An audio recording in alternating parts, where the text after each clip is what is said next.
जय हिंद साथियों, नमस्कार। एक बार फिर से आप सभी का अपने YouTube चैनल में स्वागत है। साथियों, आज हम आपको इस वीडियो में हिंदी से रिलेटेड कुछ महत्वपूर्ण क्वेश्चन और उसके आंसर आपको बताने वाले हैं, जो आपकी परीक्षाओं में पूछे गए हैं और आगे भी आपकी परीक्षाओं के लिए काफ़ी महत्वपूर्ण है। तो चलिए हम वीडियो को स्टार्ट करते हैं। सबसे पहला हमारा जो क्वेश्चन है यहाँ पे साथियों, वह है कि सखी के रचयिता कौन है। क्या है? साखी। साखी के रचयिता कौन है, ये आपको बताना है। Option A Raskhan ji, option B Surdas ji, option C Kabirdas ji या फिर ऑप्शन डी रहीमदास जी। यानी आपको केवल यही बताना है कि जो साखी है, साखी क्या है, साखी के रचयिता कौन है, ये आपको बताना है।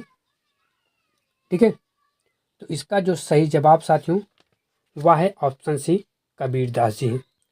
दूसरा हमारा क्वेश्चन है कि मत्स्य कागज छुयो नहीं, कलम गई नहीं हाथ, प्रस्तुत पंक्ति के रचयिता कौन है।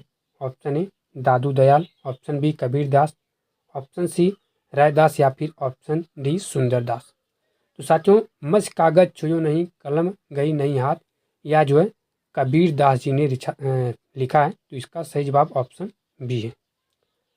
अगला जो हमारा क्वेश्चन है वह है कि लोग हैं, क्या है, लोग हैं लाग कबित बनावत, मैं तो मेरे कबित बनावत। तो प्रस्तुत जो पंक्ति के रचयिता हैं वे कौन है, आपको बताना है। Option A Keshav Das ji, option B Ghananand ji, option C Bhikhari Das जी या फिर ऑप्शन डी पद्माकर। तो आपको यही बताना है कि लोग हैं लाग कबित बनावत, मोह तो मेरे कबित बनावत। प्रस्तुत पंक्ति के रचयिता कौन है, ये आपको बताना है। तो इसका सही जवाब है ऑप्शन बी घनानंद जी। क्या है? ऑप्शन बी क्या है इसका सही जवाब है। अगला हमारा जो क्वेश्चन साथियों, अगला हमारा क्वेश्चन है कि अभिधा उत्तम काव्य है, मध्य लक्षणालीन, अवध व्यंजना रस बिरस, उल्टी कहत प्रवीण। प्रस्तुत पंक्तियों के रचयिता कौन है, आपको बताना है। ऑप्शन ए भिखारी दास, option B Bihari ji, option सी देव या फिर ऑप्शन डी चिंतामणि। तो इसके रचयिता कौन है, ये आपको बताना है। जो आपका लिखा हुआ अभिधा उत्तम काव्य है, मध्य लक्षणालीन, अधम व्यंजना रस बिरस, उल्टी कहत प्रवीण, इसके रचयिता कौन है, ये आपको बताना है। तो इसका जो सही जवाब है वह है ऑप्शन सी देव। अगला जो हमारा क्वेश्चन साथियों वह है कि ले चल मुझे बुलावा देकर मेरे नाविक धीरे धीरे। तो प्रस्तुत पंक्ति के रचयिता कौन है, आपको बताना है। Option A Narendra Sharma, option B Jaishankar Prasad, option C Ram Naresh Tripathi या फिर ऑप्शन डी सूर्यकांत त्रिपाठी निराला जी। तो ले चल मुझे बुलावा देकर मेरे नाविक धीरे धीरे, प्रस्तुत पंक्ति के रचयिता कौन है, आपको बताना है। तो इसका सही जवाब है ऑप्शन बी जयशंकर प्रसाद जी। अगला जो हमारा क्वेश्चन है, अगला हमारा क्वेश्चन साथियों कि कविता का अंतिम लक्ष्य जगत के मार्मिक पक्षों का प्रत्यक्षीकरण कर उसके साथ मनुष्य हृदय का सामंजस्य स्थापन है। उपर्युक्त कथन किसका है।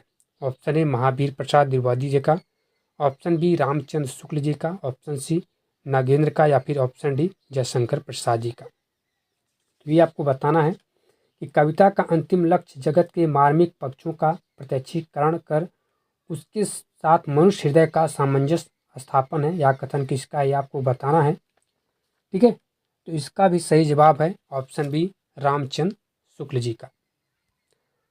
अगला जो हमारा क्वेश्चन है साथियों वह है कि केवल मनोरंजन ना कवि का कर्म होना चाहिए। केवल मनोरंजन ना कवि का कर्म होना चाहिए, उनमें उचित उपदेश का भी मर्म होना चाहिए। प्रस्तुत पंक्तियों के रचयिता कौन है, आपको बताना है। Option A Sumitranand Pant, option B Maithili Sharan Gupt ji, option सी हरिऔध या फिर ऑप्शन डी भारतेंदु हरिश्चंद्र। केवल मनोरंजन ना कवि का कर्म होना चाहिए, उसमें उचित उपदेश का भी मर्म होना चाहिए। यह कथन किसका है। प्रस्तुत पंक्तियों के रचयिता कौन है, आपको बताना है। तो इसका जो सही जवाब साथियों वह है ऑप्शन बी मैथिली शरण गुप्त जी। अगला जो हमारा क्वेश्चन है वह है कि बैर क्रोध का अचार या मुरब्बा है। यह कथन किसका है। ऑप्शन ए भारतेंदु हरिश्चंद्र जी का, ऑप्शन बी मुक्ति बोध जी का, ऑप्शन सी रामचंद्र शुक्ल का या फिर ऑप्शन डी हजारी प्रसाद द्विवेदी जी का। क्या है? बैर क्रोध का अचार या मुरब्बा है, या कथन किसका है ये आपको बताना है। तो इसका सही जवाब है ऑप्शन सी रामचंद्र शुक्ल जी का है। वाह कि दिनकर किस रस के कवि माने जाते हैं? रामधारी सिंह दिनकर किस रस के कवि माने जाते हैं? ऑप्शन ए रौद्र रस के, ऑप्शन बी करुण रस के, ऑप्शन सी वीर रस के, या फिर ऑप्शन डी श्रृंगार रस के। तो रामधारी सिंह दिनकर जी को वीर रस का वीर रस का कवि माना जाता है। निराला को कैसा कवि माना जाता है? सूर्यकांत त्रिपाठी निराला जी को कैसा कवि माना जाता है? ऑप्शन ए अवसरवादी, ऑप्शन बी क्रांतिकारी, ऑप्शन सी पलायनवादी, या फिर ऑप्शन डी भाग्यवादी। तो निराला जी को क्रांतिकारी कवि माना जाता है। ऑप्शन बी क्या इसका सही जवाब है।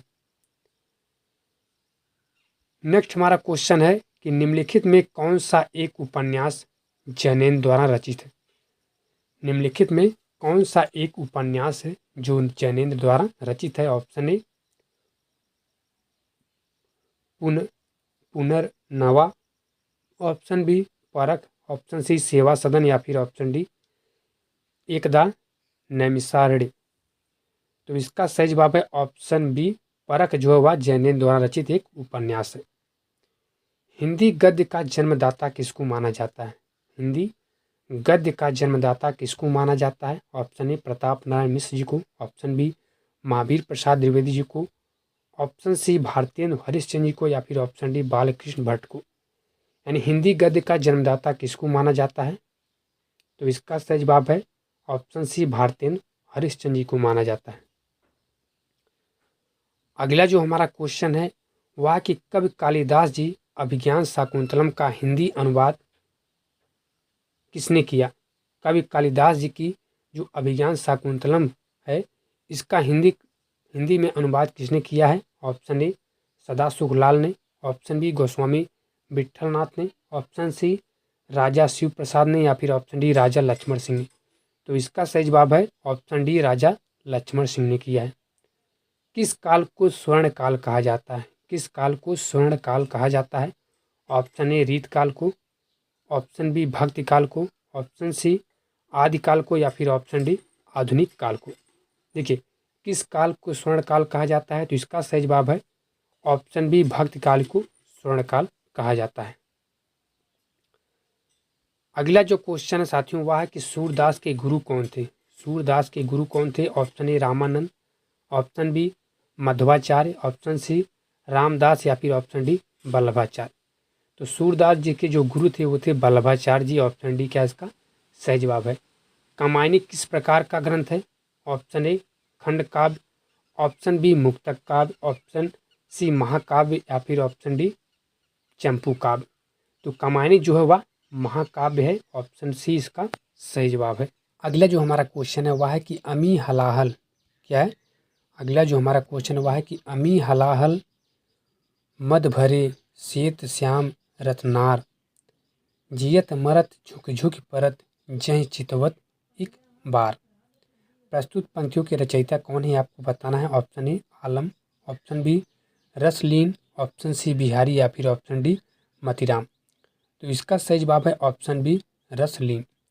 अगला हमारा क्वेश्चन है कि जब जब होए धर्म की हानि बाढ़े असुर अधम अधिमानी। क्या है कि जब जब होए धर्म की हानि बाढ़े असुर अधम अभिमानी। प्रस्तुत पंक्ति के रचनाकार कौन है आपको बताना है। Option A Raskhan, option B Tulsidas, option C Bihari ji, या फिर ऑप्शन डी कबीर जी। तो इसका सही जवाब है ऑप्शन बी तुलसीदास जी हैं। अगला जो हमारा क्वेश्चन साथियों वह है कि परहित सरिस धर्म नहीं भाई पर पीड़ा सम नहीं अधमाई। प्रस्तुत पंक्ति किसकी है ये आपको बताना है। ऑप्शन ए रसखान जी का, ऑप्शन बी तुलसी जी का, ऑप्शन सी बिहारी जी का, या फिर ऑप्शन डी मीरा जी का। तो परहित सरिस धर्म नहीं भाई पर पीड़ा सम नहीं अधमाई या जो रामचरितमानस में लिखा गया है। तो रामचरितमानस को कवि तुलसीदास जी ने लिखा है। तो ऑप्शन बी क्या इसका सही जवाब है। अगला जो हमारा क्वेश्चन है वह है कि रक्त है या है नसों में शुद्ध पानी। अगला जो हमारा क्वेश्चन है वह है कि रक्त है या है नसों में क्षुद्र पानी, जांच कर तू शीश दे देकर जवानी। प्रस्तुत पंक्तियों के रचयिता कौन है आपको बताना है। Option A Makhanlal Chaturvedi, option B Ramdhari Singh Dinkar, option C Bal Krishna Sharma Naveen, या फिर ऑप्शन डी सुभद्रा कुमारी चौहान। रक्त है या है नसों में क्षुद्र पानी, जांच कर तू शीश दे देकर जवानी। इस पंक्ति को माखनलाल चतुर्वेदी जी ने लिखा है। ऑप्शन ए क्या इसका सही जवाब है। अगला जो हमारा क्वेश्चन है वह कि दिवसानवान का समय मेघमय आसमान से उतर रही है। दिवसावसान का समय मेघमय आसमान से उतर रही है, वह संध्या सुंदरी परी सी धीरे धीरे धीरे। प्रस्तुत पंक्तियों के रचनाकार कौन है आपको बताना है। Option A Mahadevi Verma, option B Sumitra Nandan Pant, option C Ramdhari Singh Dinkar, या फिर ऑप्शन डी सूर्यकांत त्रिपाठी निराला। तो इसका सही जवाब है ऑप्शन डी सूर्यकांत त्रिपाठी निराला जी।